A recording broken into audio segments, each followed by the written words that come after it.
12 women, one final, and one number that changes everything: 3 minutes, 52.61 seconds. That's the fastest personal best in this entire field, and it belongs to a runner who could dominate this race before the gun even fires. But here's the problem in the 1500 meters. The fastest time on paper has a habit of losing. So who actually wins this final? Stick around, because by the end of this video, you'll know exactly who to watch. If you're new here, subscribe for the latest athletics news and updates. 12 finalists are lining up for the women's 1500 meters at the European Athletics Championships 2026. 4 laps, 1 medal, and a field so tightly packed that 6 different women have run under 3 minutes. 58 seconds this season. This isn't a race with one dominant favorite and 11 hopefuls chasing her. This is a genuine battle, and the tactics could decide everything. Let's start with the name that jumps off the page immediately: Georgia Hunter-Bell of Great Britain. Her personal best is 3 minutes, 52.61 seconds. And that number is nearly half a second faster than anyone else in this final.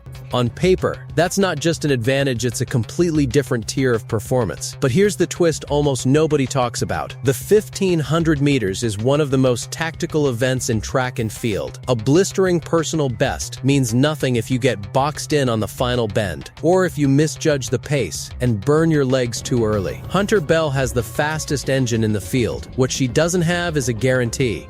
So who's chasing her? Right behind her on the season's lists sits Agathe Guillemot of France, with a personal best of 3 minutes, 56.24 seconds. She's the fastest of 3 French athletes in this final, and that French presence alone changes the tactical picture. When a country has multiple runners in the same race, they can work together, pushing the pace, protecting position, forcing rivals to react. Could France try to isolate Hunter-Bell early? We don't know yet, but it's a scenario worth watching. Then there's Sarah Healy of Ireland, clocking 3 minutes, 57.15 seconds this season. Healy has built a reputation as a runner who reads a race intelligently rather than simply running scared of the clock. If the pace goes slow through the opening laps, expect her to be perfectly positioned for a brutal sprint finish. Right behind Healy, separated by fractions of a second, is Weronika Lizakowska of Poland at 3 minutes, 57.31 seconds. And here's where the story gets genuinely fascinating. 4 different women in this final are separated by less than 1 second on their personal bests. That is an incredibly narrow margin heading into a championship final, and it means the winner might not be decided by raw speed at all. It could come down to a single well-timed move with 200 meters to go. Poland's other finalist, Klaudia Kazimierska, has run 3 minutes, 57.95 seconds. She enters with less attention on her than some of her rivals, and that could actually work in her favor. Championship history is full of athletes who quietly sat in the pack, avoided the spotlight, and then produced the race of their life when it mattered most.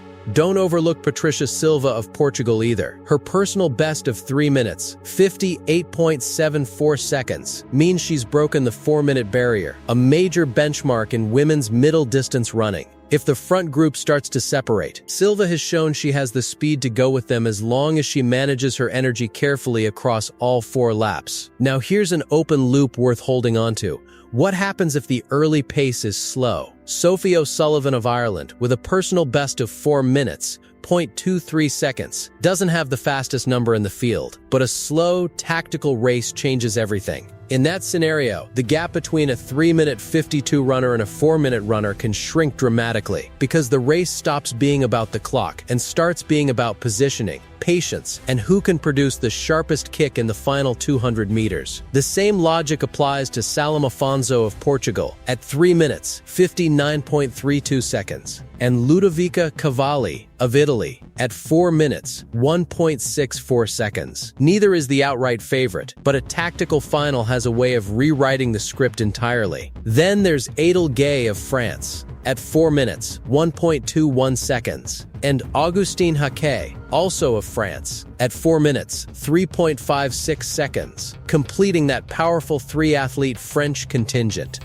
And finally, Kristiina Sasínek of the Czech Republic, at 4 minutes, 1.23 seconds, closes out the field. She may not carry the fastest personal best, but she earned her place in this final the same way every other athlete did. And once the 12 lines up together, every previous time becomes just a number on a page. Everyone starts level. Everyone runs the same 1500 meters. And everyone gets exactly one shot to get the tactics right. So here's the real question building underneath all of this. How fast will the first 800 meters actually be?